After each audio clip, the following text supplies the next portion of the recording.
সেই ছাত্রলীগ নিষিদ্ধ হয়েছে, এত বড় একটা জঙ্গি সংগঠন নিষিদ্ধ হয়েছে, আর বিএনপি তাতে দুঃখিত হয়।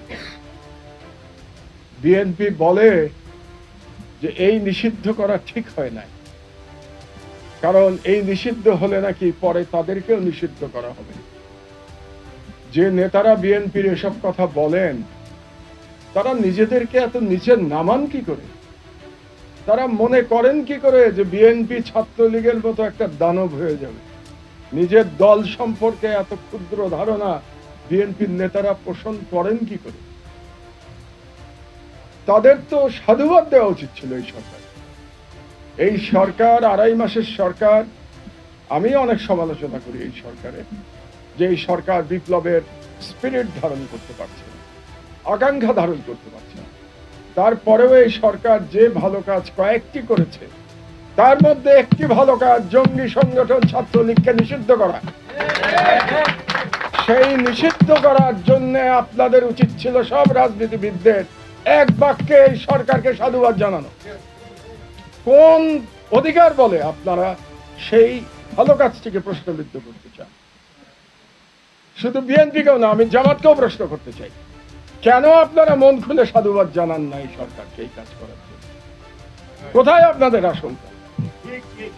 প্রত্যেকটি রাজনীতিবিদ মিলে বললেন না কেন এতদিনে এই সরকার একটা ভালো কাজ করেছে? আমি শহীদদের পরিবারের তরফ থেকে জবাব চাই আপনাদের রাজনীতিবিদদের। আপনারা রাজনীতি করছেন কে ক্ষমতায় যাবেন আর কত সিট পাবেন। আজকে যদি এই ছেলেরা শহীদ না হতো, এভাবে জীবন না দিত, যেটা দেখলেন আপনারা, কিসের ভোটের হিসাব আপনাদের? কোথায় থাকতেন আপনারা? কোথায় থাকতাম আমরা? আমি তো এখনো সেই টার্কিতেই বসে ঘর মুছতাম আর প্লেট বাসন ধুতাম, যদি এই হাজার হাজার শহীদ তাদের জীবন দিয়ে আমার দেশে ফেরার বন্দোবস্ত করে দেন। এতটুকু কৃতজ্ঞতা বোধ নাই আপনাদের? আপনারা ছাত্রলীগ নিষিদ্ধ হওয়া নিয়ে প্রশ্ন তোলেন, আপনারা বলেন যে এটা নিয়ম মেনে হয় নাই, সাংবিধানিক ভাবে হয় নাই। এই বিপ্লব কি সংবিধানকে ধরে হয়েছে? সাংবিধানিক ভাবে এই বিপ্লব হয়েছে? পৃথিবীর কোন বিপ্লব কি সংবিধান মেনে হয়নি? আমাকে একটু শিখিয়ে দেন, আমি লেখাপড়া কম জানি। আপনারা এখানে সবাই জ্ঞানী গুণী বুদ্ধিমান ব্যক্তি, বড় বড় রাজনীতিবিদ, বড় বড় লয়ার, বড় বড় প্রফেসর বসে আছেন, আমাকে একটু শিখিয়ে দেন কোন বিপ্লব সংবিধান মেনে হয়েছে, কোন বিপ্লব নিয়ম নীতি মেনে হয়েছে? ফরাসি রেভলিউশন নিয়ম মেনে হয়েছে? ফরাসি রেভলিউশন কখনোই না। ফরাসি রেভলিউশন নিয়ে আপনারা এত বড় বড় কথা বলেন কেন?